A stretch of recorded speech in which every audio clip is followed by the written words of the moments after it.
4. Truths and Ideals. In an expensive restaurant in the Kingdom of Bladelheim, a short man sits alone in a booth, writing in a notebook. He taps his pen repetitively on the side of the notebook and adjusts his glasses. "'Tis outrageous," comes a voice. The man looks up at the entryway of the restaurant. There is a tall and muscular fish person, a soprano, and 3 staff members of the restaurant surrounding him. "This is a restaurant, innit?" says the soprano. "Well, I want to be served."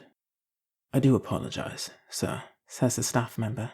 "But if you'll give me your reading the sign over there, I think you shall find that this is a slave-free establishment." "I'm a slave, not a Midori." The staff member pauses.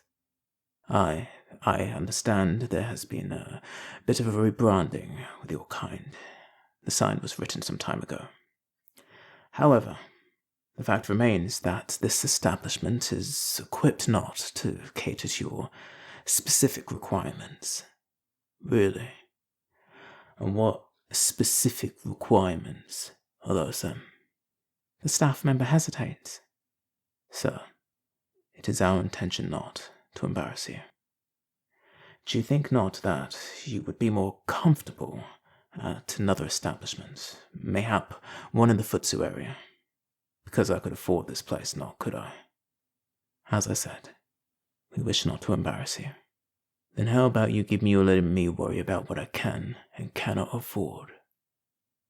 Curious, the man stands from his booth and walks to the entryway. "Is there an issue here?" he asks. "We apologize for the disturbance," the staff member says to the man. "The soprano shall be leaving soon. That'll be not necessary." The man looks at the soprano and subtly nods to him. "He is with me." The staff all look at the soprano, shocked. The soprano smiles.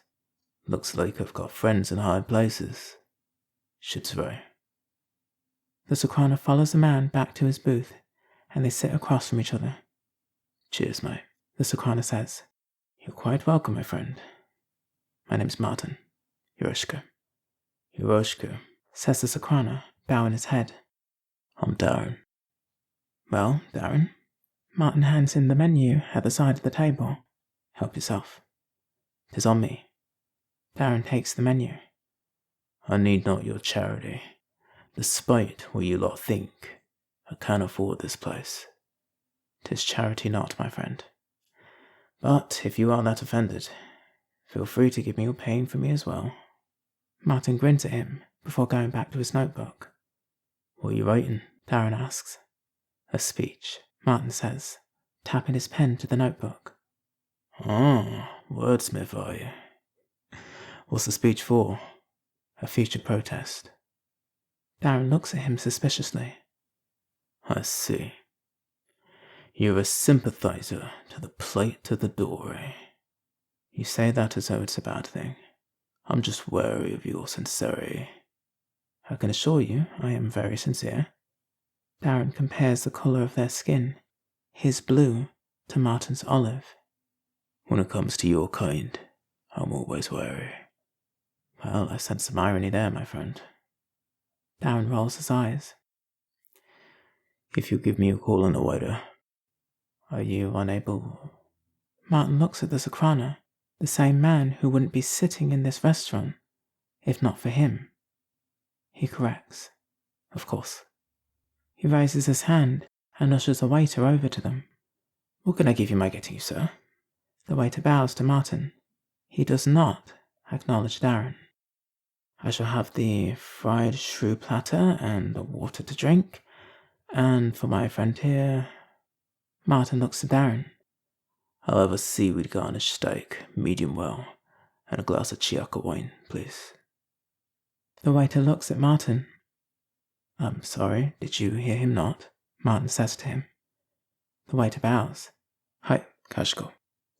I'll be right out with that. Shitsure." Then he leaves. "You see," says Darren, "that's why I'm wary of you lot sympathizing. You're a noble. You experience not the prejudice I face. You come out, fight the good fight, then go home and forget. Not me. The fight is a job I clock in every day, not it's my life. You can remove yourself from this. I cannot. Martin finishes writing a sentence in a speech. Whilst I see your point, I would advise you to assume not the circumstances of another's life. Frankly, mate, your skin is olive. You have not fins or feathers, so no circumstance of yours will ever compare to mine. When they look at you, they see one of them. When they look at me, they see a slave. Martin sighs, looks up at him, and changes the subject. So what do you do for a living? Darren looks at him suspiciously. Because you want to know how I can afford this place? 'Tis just polite dinner conversation. You need not answer me. The waiter returns with their meals. He places them on the table, both dishes on Martin's side. Please do give us your enjoying the meal. The waiter bows. Chasseur. Then he leaves. Martin pushes Darren's steak over to him. Cheers, he says, picking up his knife and cutting into the tender meat. Martin puts away his notebook and sips his water before starting on his fried shrew. I run a shelter, says Darren. Martin looks at him curiously. For Dore, Darren elaborates. A little place to stay for anyone Dore down on the luck. I often volunteer in Dore shelters, says Martin. Mayhap have had hearing of it? Darren takes a bite of his steak. No, I think not that you have. You may be surprised. I often give my doing speaking events for some of the shelters. Darren snorts.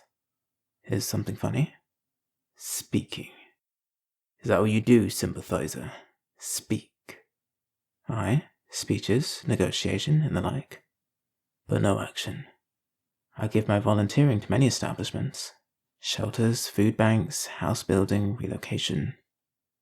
Darren sips his blood-red wine. Well, what a sign. Doing good, speaking good, and never getting your hands dirty. Martin drinks some more water. Meaning? Darren leans in. People like me mean nothing to nobles and royals. There may be a few sympathizers, but as it stands, nobles and royals are above Dore and Futsu.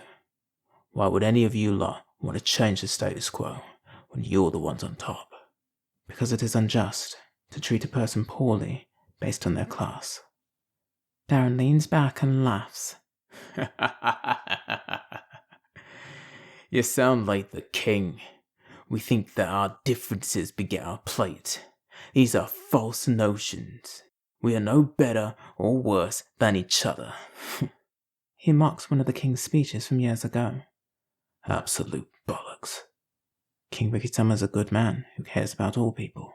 He's a bloody dastard who conscripted innocent people with barely any combat training to fight in a war for a kingdom that enslaved them. See, the thing them lot will never understand is the reach of their power. You know who those people were who got conscripted? My parents. My mum and dad forced to fight and die in the Second God War. A 19-year-old me got put in the system for just 1 year. Then I had my Hitachi, and suddenly, you're an adult now, sod off, you dastard. On my own after that. 'Tis terrible. Darren takes another sip of wine. No, you know what's terrible? Those royals will never understand that. They're born with the power to decide the events of my life, because their ancestors took over some place called England however many centuries ago. And my ancestors? Well, for all any of us know, they were mutant fish out of the ocean. See, speeches, working on. Negotiations, working on. The only thing these dastards understand is action. The same action that got them their power in the first place. Martin stares at Darren carefully. It is well known that Satsuki Yamamoto, King Riki's ancestor, got her power by assassinating the reigning British monarchs in the Gen times. You speak of more violent actions, he says. 'Tis the only thing they understand. Meeting violence with violence solves not anything, It only creates more violence. Good. Darphopia was born through violence. Violence is the only way to get anything to change. My friend, we live in a society. We are civil. We parley, we empathize, we compromise. Grow up. Anything you have to say in your speeches will fall on deaf ears. The only way anyone ever understands is when it's their house burning down, because then it's personal. There is a difference between people like me and people like them, and you can see it on every part of my body. My house is always burning down, and if I want it to stop, I have to spread the fire. I disagree, because you can, noble. You and I are different. They listen not to me. I could order not my own bloody food in this damn restaurant, but you can. You and I are different. You have privilege, and I do not. Martin takes another bite of his food and says calmly, Nothing in all of human history has oppressed a person more than the illusion of difference. We are all the same, and once you internalize that, a royal is no different from a Dore. We are no different from them, and I am no different from you. Once you know that and truly believe it, that is when the unattainable becomes attainable, and the impossible becomes possible. Darren takes Martin's hand, showing him the contrast. You look at my skin, and then look at yours, and look at everyone else's in this restaurant, including them lot in the back who stopped not looking at us since I sat down. You look at all that and tell me again that we're all the same. I dare you. We have to believe that we can be better than what's expected of us, or else all we'll ever be is who they know us to be. Martin takes back his hand. You mean all I'll ever be. Pretend not to know anything of my plight, sympathizer. So long as you pretend not to know anything of mine. Darren grins. Give me a call on the waiter. Martin does so, and the waiter promptly approaches. How may I give you my assisting you? He asks. I think I'm going to take the rest of my food to go, says Darren. If I could receive you getting me a container for it, as well as the bill. The waiter bows. Kashko. Of course, the only time the waiter acknowledges Darren is when he expresses the desire to leave. The waiter returns quickly with a container and the bill. He gives the bill to Martin, but Darren has already unloaded some men on the table without even seeing the bill, enough to cover both meals and a tip. You can keep the change. Darren smirks. In all Darphopian cultures, tipping is considered very rude, as it suggests that the person receiving the tip seems as though they are in need of money. It is even more disrespectful if the person whom one is tipping is of a higher class. Darren tipping the waiter is his way of showing his dissatisfaction with this restaurant's service. He packs his leftovers in the container and then stands, saying to Martin, I'll see you around, sympathizer. Then he leaves. The waiter sighs, deciding whether to take the tip along with the shame of having received it from a Dore, or to leave it on the table just to save face. He turns to Martin and stalls instead. Will you be needing anything else, sir? No, thank you, says Martin. He grins at the waiter. Enjoy your tip.